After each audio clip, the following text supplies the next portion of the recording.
20. Firing chain is armed. Sound suppression water system activated.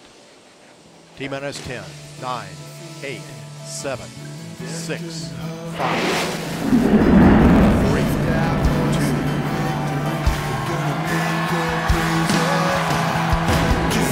Lift off. Space Shuttle Atlantis. Resupply.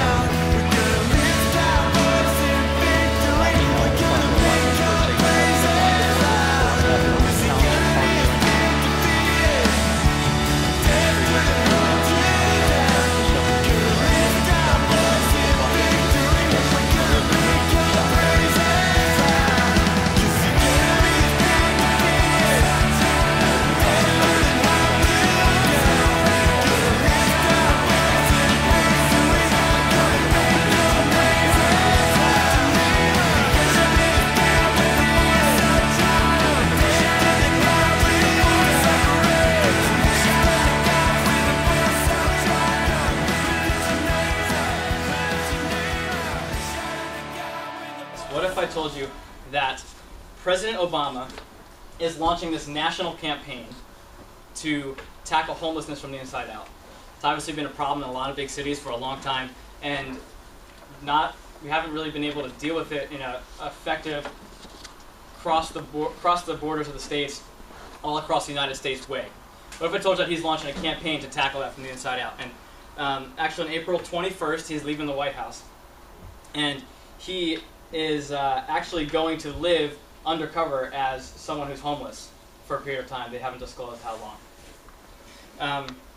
Does this to understand the people. He wants to get an inside scoop of what it's like to be one of them, to share stories with them, and really just to get to know who they are, what they feel, what they see, what they do, what it's like, and then be able to launch a campaign that eradicates this problem. And this is all part of his re-election 2012 campaign.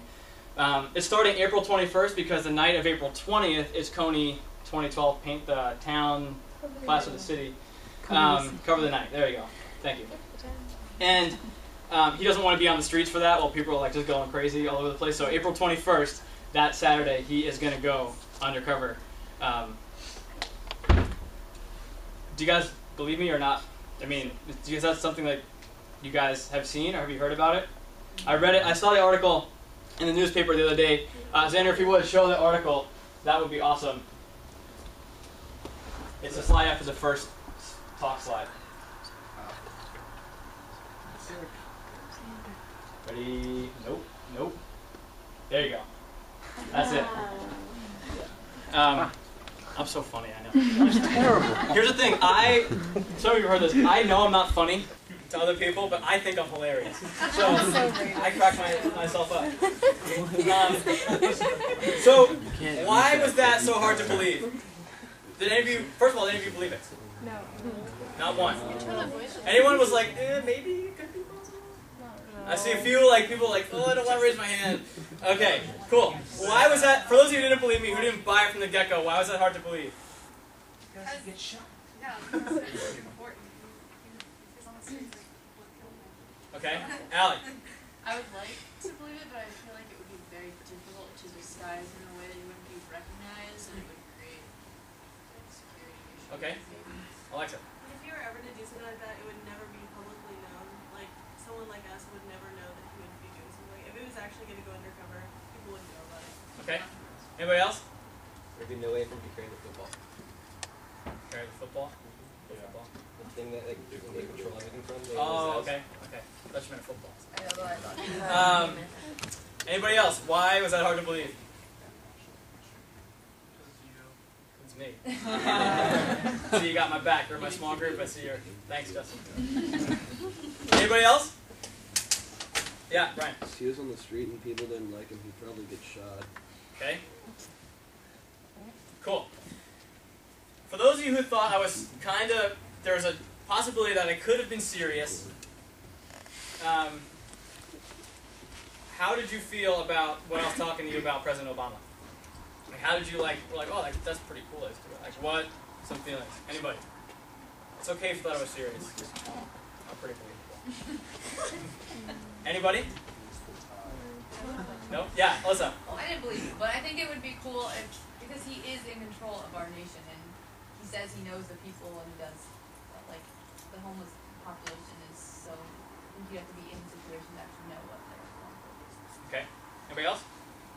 Lynn. Okay, I wasn't sure if I should believe you either, because I hadn't heard about that.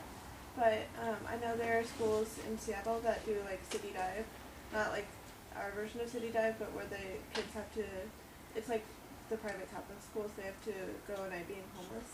I think Sure. it'd be cool if you guys did that too, because Sure. I helped organize that. It was fun. Okay. You should talk to Allie after core. Okay. Anybody else? Okay. What would you think if that story was actually true? Like, yeah, Nicole. If that actually happened, I feel like a lot more people, or at least if people were thinking that the way I would vote for him. Okay. If the president like actually did something like that, because it's pretty big. Okay. Make it worse. Anybody else? I feel like people would think it was just publicity stuff. Okay. Ian. I wouldn't want my president on the streets. I don't think that's his job. Okay. Anybody else? All right. Actually, that wasn't true, obviously.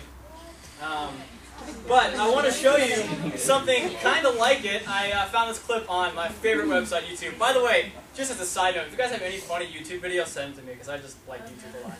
You don't And I will send some in reply. AV, would you guys please throw up the video? I don't know what's going on with the chords back there, but there's a video. If you guys would take a look at this. throw it up. Love it. Meet Steve Joyce, the CEO of Choice Hotels. With 6,000 properties in 35 countries, it's one of the largest hotel companies in the world. He's the first CEO you'll see this season on Undercover Boss. So how'd it go? I'm telling people the 2 H's. It will be high in humor, and it will be high in humiliation. It was really hot, and I do perspire a lot when it's hot. I like the idea of folks getting back in touch with the folks on the front line that really touch the guest in the hotel industry. I think everybody likes to poke at the boss a little bit, and actually, I think that's a great thing. Job number 1, the disguise. They shaved the mustache off, they dyed my hair, they gelled and moosed my hair within an inch of its life, which was a new experience for me. I dumped all the corporate clothes, went into wearing the uniform, and surprisingly had a really authentic experience without people knowing who I was. But once on the job, Steve wasted no time getting down and dirty by the pool. It's hot, I'm sweaty, I'm tired, my back's hurting a little, my knees are from bending over scrubbing that pool.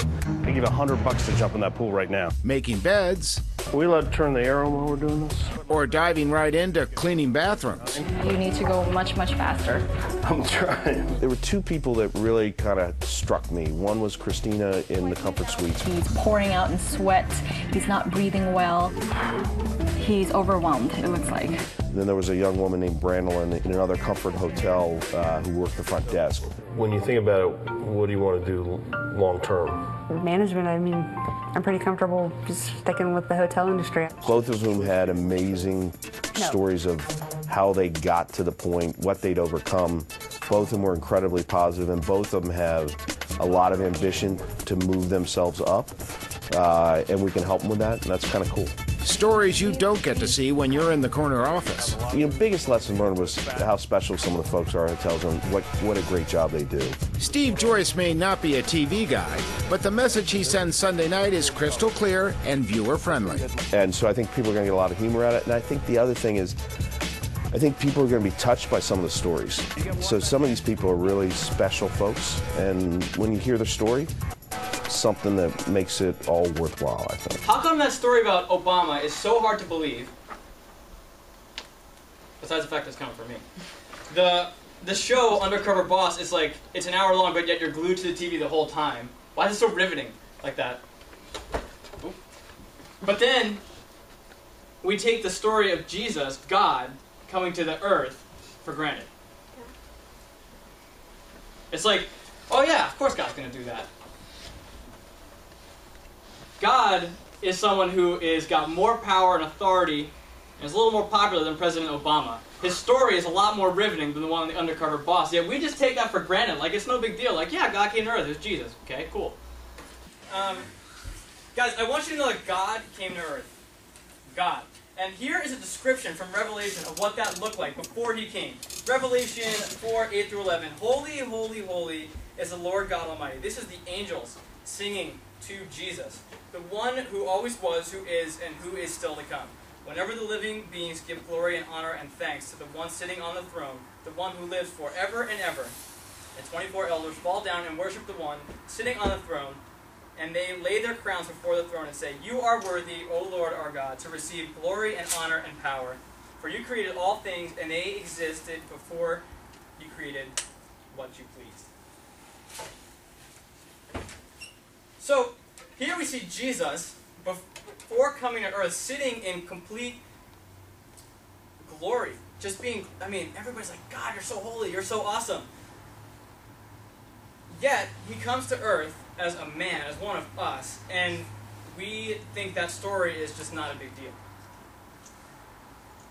This guy, who is on the throne in heaven, comes to earth to be homeless, chased by Satan for 40 days, had no money. In fact, one time to pay his taxes, he had to pull a coin out of the mouth of a fish to be able to pay the government for his taxes.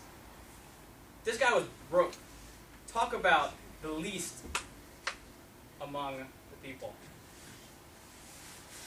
But he came from heaven to do the following things. He came to understand us, to relate to us, to walk with us, to fix our problem of sin from the inside out, and to save the entire world from death. Romans 5:8, Xander, if you would, toss that up. Romans 5:8 says this, "But God showed the world his great love for us by sending Christ to die for us while we were still sinners."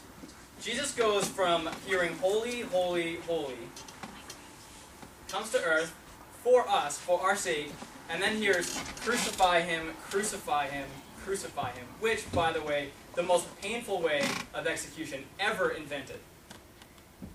Willingly, and he knew that was going to happen, yet he still did it. There was nothing comfortable or convenient for Jesus to leave heaven, come down, to die the most painful death anyone's ever died, yet he still chose. And that's not a big deal? I mean, I understand. I'm right in the boat with you. Like, I've heard this story so many times that, yeah, I'm kind of numb. Like, it feels like I'm a little numb to it. But when I think about it, when I think of Jesus compared to Obama, when I think of Jesus compared to the CEO on that TV show, it's a no-brainer. It's huge. It's huge. The fact that God initiated this, sending Jesus to earth, is central and crucial to the Christian faith and all of human history. We're living in the year 2012 because we're 2012 years after the birth of Jesus Christ. The birth of Jesus separates history. It's a big deal. Let's shift gears a little bit. We'll come back. Xander, please, next slide. I want to talk a little bit about, we talked about how Jesus was comfortable in heaven, and he had a convenient life. Let's look at Sammamish versus the rest of Washington State. The crime rating is 1 in 2692. That means you have a 1 in 2692 chance of being a victim of a crime here in Sammamish. The rest of Washington, 1 in 318. Poverty rating, 2.3. Washington State, 12.3. School rating, compared to the schools nationally, schools in Sammamish are 9 out of 10. Schools in Washington State, 6 out of 10. Sammamish was ranked the 15th best place to live in the United States in the year 2011. Not to mention convenience, QFC is open 24/7. And 7-Eleven. If you need a late night Slurpee, 7-Eleven's a place to go. But do you look at this? Look at this chart for a second. Do you see how easy it would be to put your trust and your faith in the income that you make, as opposed to Jesus? Do you see how easy it would be to be confident in the school system that if you tried hard in this school system, you would get into a great college because it's so far above the rest of the United States, or the rest of Washington? Trust in the income, confidence in your school. When you put your trust and confidence in something, it's called faith. Definition of faith, right out of Webster, is called complete trust or confidence in something. Word for word. And I would submit to you that our problem on the Sammamish Plateau, the biggest single problem facing the Sammamish Plateau, is that too much of our faith is placed, too much of our hope and confidence and trust is placed in our lifestyle and the way we live. and the $135,000 a year our parents make, and the 1 in 2692 crime rating, and the 9 out of 10 that the schools get. Too much of our lifestyle is wrapped up in those things. And the reason I feel very convicted to say the reason why we don't see God at work in big ways across the plateau, why we often struggle to grasp God and to see Him working in huge ways, is because we wrap ourselves up in these blankets of comfort and convenience. We don't want to leave our comfort zone. We don't want to do something that's inconvenient for us. We're so used to this lifestyle. We don't choose to unwrap ourselves from these blankets. We want to be safe, left alone, unbothered, and comfortable. I'm not talking down to you. I'm including myself. I'm saying we because I am totally guilty of the same things. Nardi, where you at? Right here. You get ripped all the time, right, man? Yeah. Always in the weight room doing Dirk outs. What happens when you lift weights that are, like if you lift, let's say you're normally curling 45 and then you curl 25, like it's comfortable for you. Okay. Like do your muscles get bigger? Not really, no. They just tone. What happens? Good answer.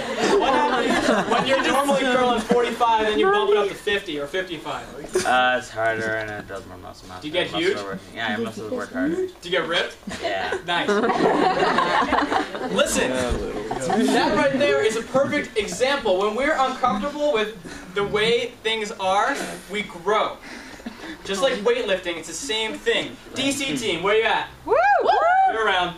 Yeah. Do you remember the following things? Sweating all day. Yes. And then coming back to no shower. Yes. Yes. Not knowing the schedule day to day. I know for some of you type A people it's hard. And then trusting that all of your needs are going to be met without knowing the schedule. Yes.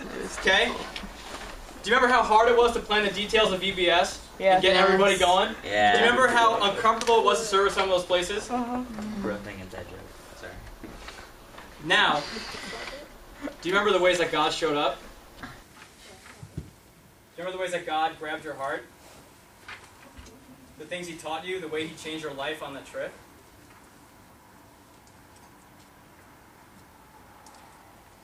Why? Why suddenly when we're pushed out of our comfort zone are we growing? Why does that happen? Because when things are out of control, you cannot put your faith in your lifestyle. You cannot put your faith in things of this world because when you're uncomfortable, you're forced to trust in God. I can't even begin to tell you how packed my church was the Sunday after September 11th. I know most of you don't remember it, but the Sunday after September 11th, church was packed. People didn't know what to do. They were so uncomfortable with the fact that that just happened that they flocked to church. My sophomore year in college, I was rebellious. And I was just, doing everything I could to stay away from God. And God was like, nope, I'm grabbing you.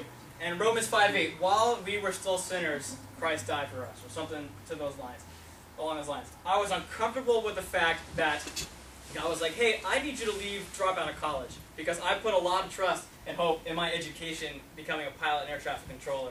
I was really uncomfortable with that. I had no idea what was going to happen. I just knew I had to drop out of school. All my faith was in school and education, and dropping out was the most uncomfortable thing, the single most uncomfortable thing I've ever done in my life. I just said to God, I was like, God, this is so hard for me. I don't know what to do, but I'm just going to trust you. And my faith wasn't even that strong. Like, I didn't really get serious about my faith until I was here for a little bit. Like, I was a Christian, but I didn't get serious until I was here. And then I was like, okay, we got some work to do.